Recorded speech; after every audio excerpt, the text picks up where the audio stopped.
Good evening, all you creatures of the night. Are we alone?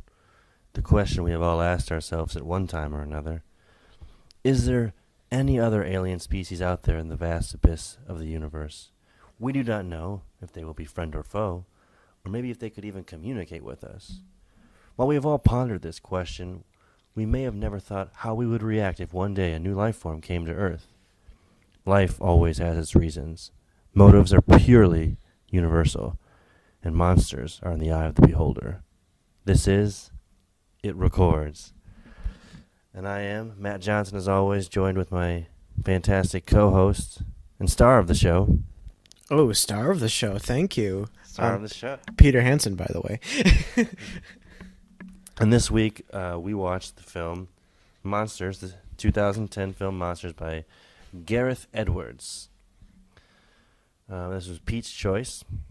And with that, Pete, can you tell us what is the creepy headline of this week?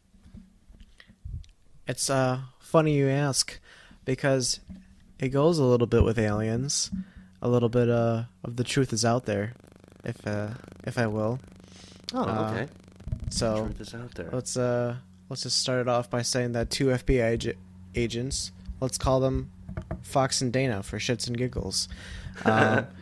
They investigate the death of Maria, an illegal immigrant from Mexico living in San Juan Valley, I don't know how to say that, who was found dead with her face partially eaten away after a yellow rain fell from the sky.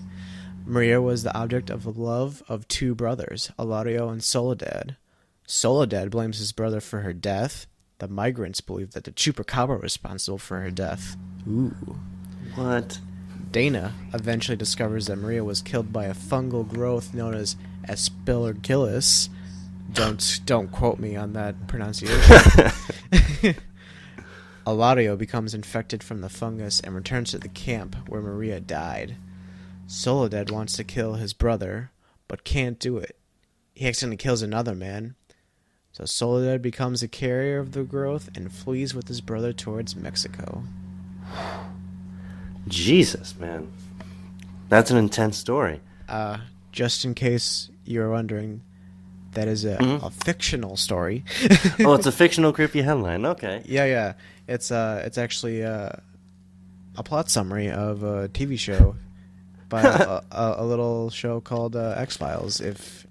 I think I'm familiar with that show. If anyone was wondering, by my subtle references To Fox, yeah. if they weren't too on the nose. Well, speaking of X-Files, they're, I believe, I don't know if it's official, but I heard yesterday that they're getting another season. Which is I did hear about talks for another go, and I'm intrigued. No, I'm in. I'm all in. I haven't seen every single episode. I've seen my fair share, but keep them coming, is what I say. That's my motto with the X-Files. So, thank you for your creepy headline, Pete. As always, they are riveting, and they are enjoyable. I appreciate them. I look forward to them every week. But we're talking monsters this week, everybody. And this film came out in 2010, and it goes a little something like this. 6 years after Earth has suffered an alien invasion, a NASA probe coming back into Earth's orbit crashed in central Mexico. And after that alien invasion, a cynical journalist agrees to escort a shaken American tourist through the infected zone, which is Central America, where the probe landed, and tries to get her to the safety of the U.S. border. So there you have it. Set in somewhat the not too distant future. Aliens are on Earth, Pete. What are you gonna do? Yeah, so as I was saying, I had never even heard of this movie, Pete, before this week. How did you come upon it? That's a really good question. I want to say it was definitely recommended by a friend of mine.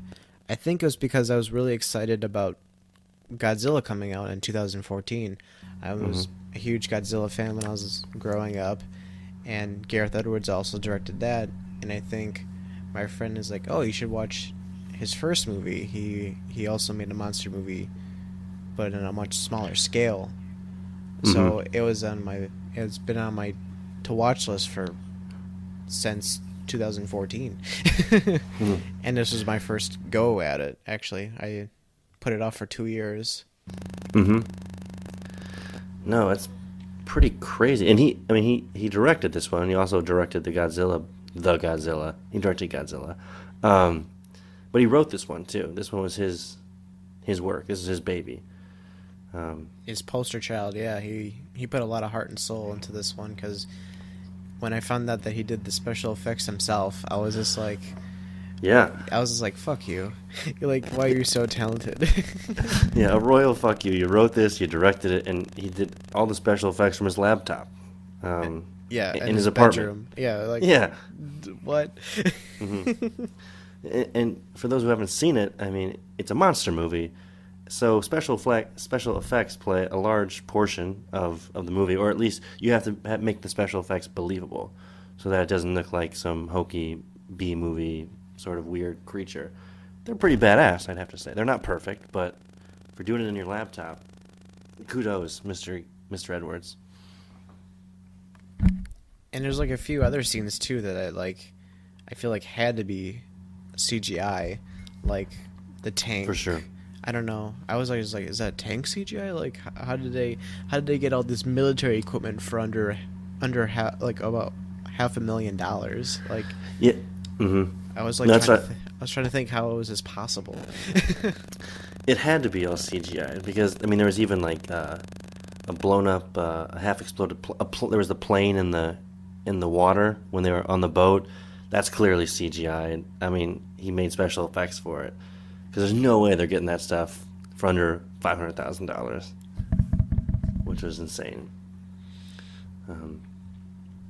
And going with that, the movie was shot in a 3-week period in 5 different countries, mostly without permission to film in those countries. Yeah, that's called like guerrilla style filmmaking, where they just do it. I feel like a lot of horror movies do that just to keep the budget down. Yeah. And to keep the budget down, they also, when they were in these certain countries, any of the extras, there's 2 main characters that you follow throughout the entire film. But the rest of the extras that they talked to were locals on site. Yeah, they're like, oh, hey, we're shooting a movie. You wanna be in it? And we got some dollars we can throw at you if you just say a few lines. And I also heard that the lines that the locals and the extras they had were all improvised.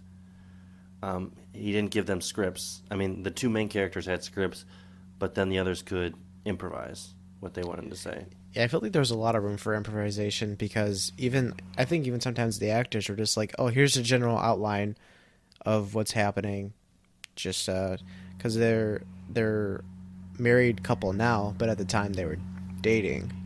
So, you know, you could I think that was a good idea, because you could believe the chemistry right away, because, you know, they're in love in real life. You know, it's easy to do that on screen, I feel like. True. Yes, I concur. Go ahead, Pete. I was going to say, I think another way they cut costs, we were kind of talking about it before the recording, was that the only thing I could think of is that if these 2 main actors were given like the minimum Screen Actors Guild like wage, right? They had to be paid fairly low. Yeah, so I feel like they probably just like wanted to work with them, because I feel like they weren't really doing a whole lot then. So it makes sense how they were. He got away with like, you know, the bare minimum, because like that's the only thing that makes sense to me. That how I feel like the most cost was probably on the program he made for the monsters, and probably like plane tickets to go to these different countries. Yeah, because I mean they didn't ask for permission when they were in the countries. He did it all himself. The extras were all local, so yeah, it had to be on the special effects, most of the money. But you were talking about paying the actors the minimum amount. One of the main protagonist, male, is is Scoot McNairy. I don't know if people know that name just by hearing it, but he's been in a lot of famous movies recently. Maybe not in 2010, but he was in Argo, 12 Years a Slave, Killing Them Softly. What other ones do we found? Let me look because I literally forgot. Nah, and I've seen him in some. Herbie Fully Loaded. That was something he was in. Yeah, that one's a keeper. That was. I hope that wasn't the one. Oh, Frank, he was in, which is with Michael Fassbender. He's in Nonstop, which is pretty popular. Mm-hmm. Yeah. So, as Pete and I had deduced, it was probably during. I mean, he was in a lot of TV shows and supporting roles. This, I think, was one of his first breaks as a lead role in a movie, and it took off. This movie got a lot of positive reviews, and I was wondering, Pete, what you thought of that, because it's a low budget film, horror film, sci-fi monster movie. But I guess I'll start that with for the viewer. It's not your typical monster movie. It's not like Cloverfield where everything's kind of in your face and there's a lot of deaths going on that you see. It seems more that's in the background. So what do you think really drew people to this movie and its positive criticism? I think I'm just going to go with your comparison with Cloverfield, where I think Cloverfield, like you said, was in your face, but they try to present it as in the background because they give you very small glimpses of the monster. But since they had such a big budget, it just felt like everything was around the events of the monster. Whereas for this movie, Monsters, the events were like really around like their relationship between the man and the woman and how it like grew, and like the monsters were just like something they were like, oh shit, this kind of sucks, but these aliens have been here for 6 years, so it's like, it's just the season for the monsters to strike. Mm-hmm. No, I agree with that. Totally. I think that's the draw of it. And if I can, an article that was given to us by Lindsay, it's a Den of Geeks article, and talking with the director, something I found is in most sci-fi movies what you see is kind of in Cloverfield where it's about the monster and it's the onslaught. But with this movie what you get is all the sci-fi elements are in the backdrop on what you get in more sci-fi literature, and it deals with not so much the science fiction but how the characters are reacting to that, how they are dealing with it, and it's not supposed to be extraordinary, but how you would react in those situations, and you want to see how people would engage there. And I think that I enjoyed that aspect of it a lot. I found it very refreshing with this film. I would say my only complaint for right now was this like some dialogue between the couple, because I feel like the improvisation from the extras was great because it's such small amounts, and I feel like they had more time to like kind of prepare what they were gonna say because they're only in like one or two scenes.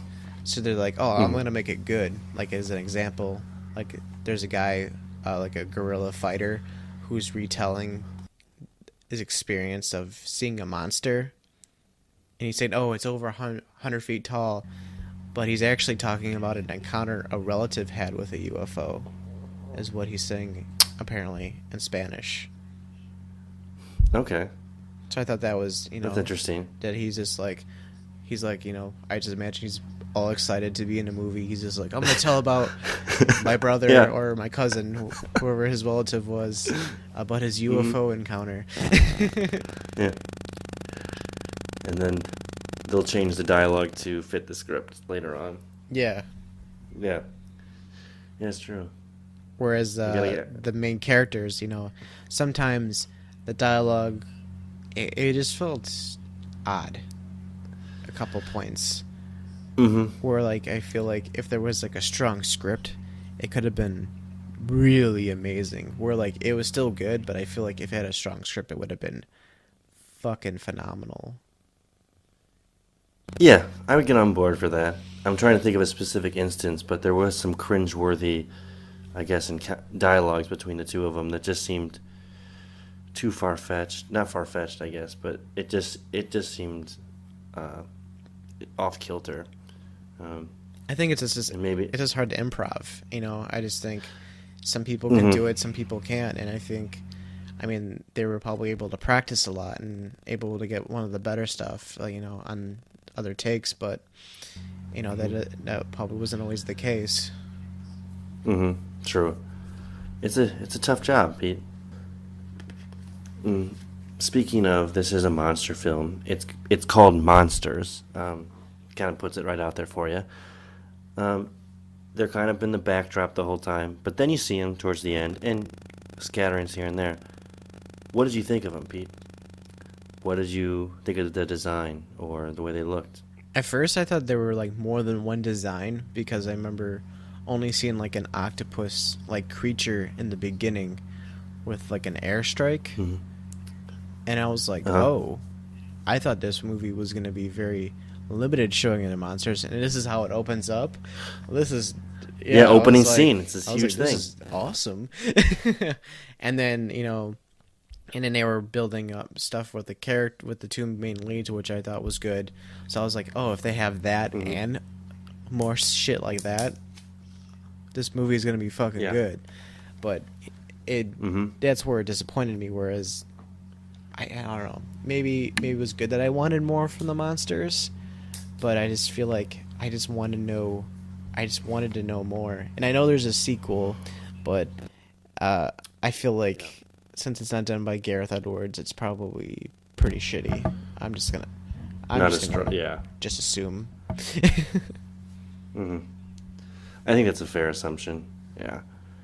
Came out, not too long, 2014 when he was doing Godzilla. The poster just looked bad, so I was just like, ooh, this can't be good. Maybe if there's like, I'm watching a movie at midnight on Netflix when I'm bored or something. Yeah. Now, Pete, you mentioned the monsters at the beginning. Like you saw, like we see them from the get-go, with these military trucks coming in and tanks. Did you pick up on the beginning and the ending of this movie? Did you catch something? I guess what I'm saying is, from the first shot to the last shot, a connecting feature. I only know that from the IMDb trivia page, but I did not pick up on it. Okay. Yeah. I mean, I don't know you read it. This might be a spoiler alert because I'm going to ask you questions since you read up on this. But what I got from the beginning was they're going in, the guy's whistling some tune. I think it's the Ride of Valkyrie. He does. Yeah, he does do that. Da da da da da da da da da. And then the monster attacks. Cut away at the end when they're getting rescued and the tanks are coming in. It looks like the same tanks, and you hear someone humming that tune. So to me, I'm thinking they're getting rescued, but they're going to go straight into their doom, into the monster. Is that what was kind of what was told in the IMDb page? Which I actually did not pick up on watching the movie. I think I didn't make the connection because did he sing Ride of the Valkyries in the beginning? Because I don't remember that. Yeah, it's like when the credits are coming in, before you even see anybody, you hear someone humming that, and then it shows them, and the guy's like, "That's my theme song. Everyone should have a theme song." And the guys are like, "Oh yeah," and I don't know what mine would be, and then boom, the monster's on top of like that billboard, right in front of you. So, okay. Yeah, I guess I get penalized for not paying enough attention. I took notes, Pete. I was rewinding. No, I just the song stuck with me because there wasn't much music in this film. That's fair. It was pretty quiet. All of it was within the film. Any of the noises was in the film. Wasn't much music. And speaking of the monsters, Pete, you said it was cool that you saw it at the beginning. At any point, though, this is a sci-fi horror film. Were you really scared? I want to get that reaction from you. Were you generally terrified at any point? I think there was a couple moments where I was expecting to feel terror, where they kind of like got me they goaded me a little bit, but like over a loot and bus, if you will, a loot and bus from past podcasts. There was like a really like a kind of like a long scene on the wall with like a helicopter kind of like looming around the gate where the monsters are known to attack, and I was just like, fucking monster's gonna come out, right? And Mm-hmm. it was like, oh no, nothing happened. Yep. Just kind of deflated that tension real quick. Mm-hmm. Well, that was my kind of similar feelings with it. Is it did goat me several times, and I was expecting it's a monster film, but it just kind of again, they were in the backdrop. I didn't feel terrified with this film, even though it is a sci-fi horror. I think it was like something it kind of immersed yourself in its universe pretty well because of how Definitely. it took on this role of like how everyone sees this as just an everyday thing, almost. Even though I guess not every day, since it's like a seasonal kind of thing, but it's something they're used to, and they're just like, oh, here comes the United States again with the bombing. Yeah. And then the Mexican guerrilla fighters are like, yeah, if you didn't bomb them, they wouldn't even be that pissed off. They just leave you alone. Yeah, which is a good point. Which also, if I can bring it up now, was starting to make sort of an extension of, I thought, the theme of the movie, which was, I thought, extremely political, talking about the Mexican-American border and immigration, because it happens right on the border of the U.S. and Mexico. They build a wall, it's this infected zone, and they're talking about basically, as you said, if you didn't mess with them, there wouldn't be a problem, there wouldn't be this animosity. That goes on and on and on throughout. But Pete informed me, after doing some research, that was not an intention of the writer, of Gareth Edwards. No, it was completely all unintentional. I think it probably just came because of the extras are able to improv their line, and they're like, maybe they were able to say their piece about it. I don't know. That's where I maybe think how it was able to form is the only way I could see it. Yeah, that's interesting. I mean, you said maybe he didn't really have an idea either, because he's English, he's not American, so maybe he didn't understand the political tension so much. But it just me? It seemed like it was hitting you over the head over and over. I thought it was very apparent. Okay, it wasn't just me. It was just like, come on, it was just like, here, showed you a map of Mexico and United States. Established in 2011, that little map you see for like 2 seconds, and then you just see the infected zone between the two countries, and you're like, well, it's it feels very enforced or not implied. It seems like it's like almost the main thing in the movie. Yeah, and that was my take on it. I felt like it was disguising itself as this sci-fi horror film. Maybe that's why I wasn't so jumpy to try to get this message across. But that just blows my mind that was not even a thought of the writer or the director. It could be like unintentional writing. You know what I mean? Like, I feel like when you write something about a certain topic, you kind of like subconsciously like have those elements in there without realizing it. I mean, I feel like that makes sense to you because you're a writer, and I know you've. Well, thanks, Pete. I try. You've written scripts in the past. I had to write scripts for like class and shit, and I want to write more. So I feel like I've been accustomed to it as well. Yeah, that's a good point. I've done that too in writing. Where you're developing a story, and it's kind of just flowing through you, and you don't even realize like what really your subliminal intention is, until you like actually take a step back and look at it, which could have definitely been what he was doing with his work of monsters. And Pete, did you read up any on the inception of this movie? On the what of the movie? The inception, I guess, his idea for it, Gareth Edwards. I didn't get to read about it, but I could bring up the video where Gareth Edwards talks about like the making of the movie, and I know he touches on it, but I want to see what you say before we would pull up the clip. No, yeah, that'd be great because he can explain it better. But I was just reading that he came up with the idea when he was with a fisherman in Central America, and they were fishing clearly, and they were attempting to pull in some fish with the net, and he thought, wouldn't it be a cool idea if like a creature was pulled out of the net at us. And then he pitched that idea to the film studio and they bought it. I don't know if there's anything more detailed to that because I don't know if a studio would just buy it off that premise. But maybe he'll give us something more about his making of the film. I know that you look like you want to say something. No, Pete. Go ahead, please. I feel like they probably paid him for, like, yeah, I think you can pay people for concepts. Like, you don't pay them as much because it's not a script, but they pay you, yeah. To buy the idea. I definitely feel like that's a thing. That sounds right. Okay. Well, that makes sense then. It gives me a little more context. But roll this clip, Pete, then, and let's hear what Garrett's got to say about monsters. A little interview about the making of the movie. Cool.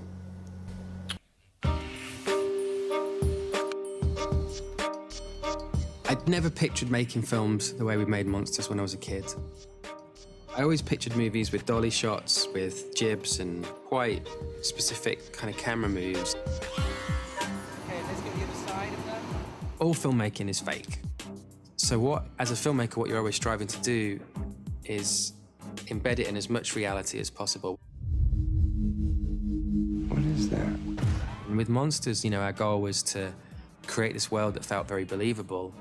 And so with the digital technology becoming more and more powerful and, in a sense, more simple, you can approach a subject that is fantastic and shoot it in a way that it's all real, knowing that you can manipulate it in the computer to add all the elements you need. I've kind of learned to let random accidents come in to my work when I'm doing computer graphics and things. When things don't go your way, it can sometimes be a good thing because it gives a spin on everything that you were picturing and makes you then have to think of something brand new. And typically, the more that happens, the more different your final film will feel to the audience. We edited that film on Premiere and I did all the visual effects in After Effects. I think everybody that's ever made anything in digital cinema has used Photoshop. And so if you want to do them visual effects, it makes sense to use the tool that speaks perfectly to that, which is After Effects. And then if you're editing it, it makes sense to use the tool that speaks to After Effects, which is Premiere. And so for me, they're the three most important tools that I use. We've compartmentalized filmmaking into these different separate things. But when you sit in the cinema, they're not separate at all. It's one big experience. And so the ultimate version of filmmaking, all those lines would be blurred. They wouldn't even exist. And so the ultimate software should blur those lines as well. It should be, it's all one and the same. It's all happening simultaneously. And that's why I'm always a big fan of Adobe, in that it all interlinks. What I like about Adobe is I can create a shot within half an hour or an hour. I can track something, stick something very crude in and do the bad version of the shot. And suddenly that'll tell me 100 things that I would never have predicted about where I need to put my efforts. And I feel like if I worked the normal way round, Monsters would have probably taken me 4 or 5 years to finish the effects on. It's like a little time machine. I can actually go into the future, see the final shot, then get in my DeLorean, go back in time, and you can kind of see a crude version of your film. Okay, so you guys are going to come up this one, right? When we did Monsters, we wanted the post-production process to be as fluid a process as possible. So we didn't want to deal with proxy files or low-res files. We worked with the actual native, full cinema resolution footage. To be honest, we pushed the technology to its limits on that film.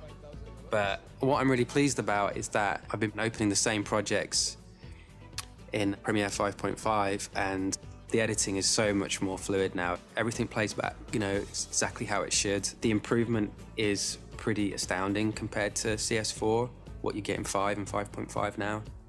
I kind of wish we'd had this version when we were cutting the film. It would have saved us months. So there's a whole bunch of things in the new version of After Effects in 5.5. It's all gone 64-bit, which is great because now it feels like you're only limited by the amount of RAM you've got in your computer, which is the way you want it. The ideal is you don't have any software, is you just imagine a film and it appears. I think that's CS7.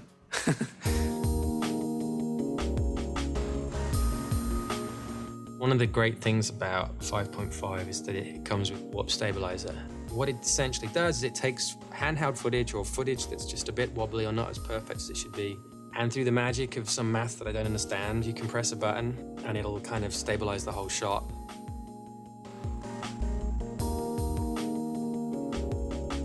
It's this sort of stuff that democratizes filmmaking. It means it's not like, oh, you have to have, you know, £100,000 in order to shoot anything. You can pick up a camera that costs next to nothing and still have it look like films that you're used to seeing that have way more resources than you'd ever have.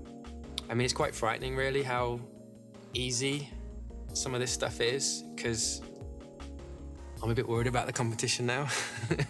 It's like, I better hurry up and make my second film before they realize it was just a button.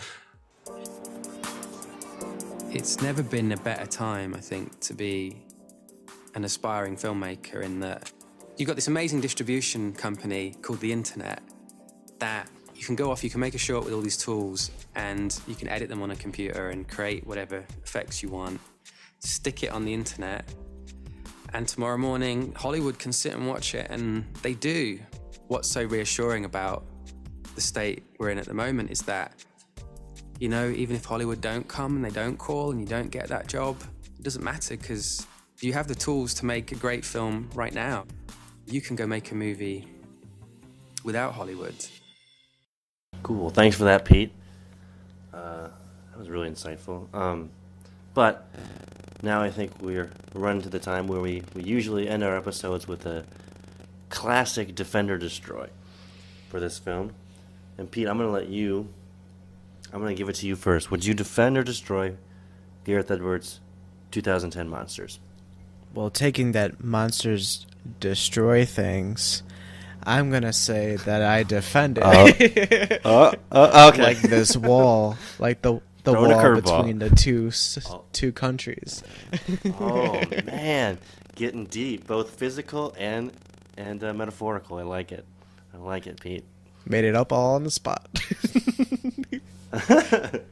But anyways, yeah, like I said, you know, there are parts where that disappointed me because I wanted a little more from the universe. I would like, this probably never happened, but I wouldn't mind like an actual sequel from Gareth, from like developing it from like another point of view, since we've discovered, at least you told me that, you know, those two characters are gone. So I feel like, you know, the monsters are still there in his universe as far as I'm concerned. So I feel like there could be much more explored. I feel like. Definitely, I would love to see an extension of this with Gareth Edwards. 2 new characters or another character, but the infected zone is still there. But he's probably a little busy. He'll be doing the next Star Wars film. And he's probably not going to go back to it anytime soon. Yeah.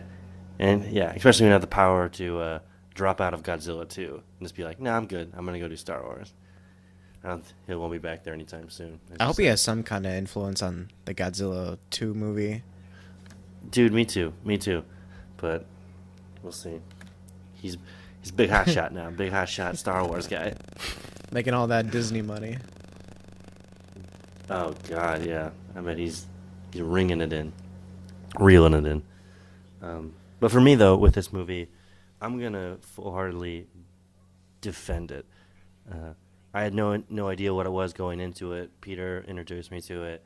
Wasn't what I was even expecting, but I thoroughly enjoyed it. Sure, it had its pitfalls. I think that happens with a low budget, the quick time they had to do it. A lot of it was improvised, but I would have liked to see maybe a little more time spent into it. But the concept of it worked for me. The special effects were well put together and well utilized for what he had, for what he was working with in his laptop. I thought better than some blockbuster monster films. And it was even, I mean, he made back a lot of money on this film too, under $500,000 to produce it, and it was over $4 million worldwide. That's pretty good. That's a pretty good turnaround. Yeah, exactly. You've made your money back plus some. So completely defend. 2 defends on Monsters 2010. 2 defends make a destroy. No, I don't know. Two rights don't make a wrong, two defends make a destroy. But three lefts make a right. You can take that to the bank, everybody. We got that from Fairly Odd Parents. Oh, God. With that, though, I think that concludes this week's episode of It Records. We'll be back in 2 weeks again with our next episode. In the meantime, everybody, look for us on Twitter and Facebook. Keep talking on our forums and discussions. Let us know what you're thinking. We'd love to hear. itrecordspodcast.com. You can check out our website, and we'll have our blogs going continually, so you know what's on our minds at all times. Even though we know we're not riveting all the time, but we try our best. But keep looking out for us. And as always, though, I remain in the shadows. Thanks, Biff. That's enough for me. This is Peter Hansen. Have a good one, everybody.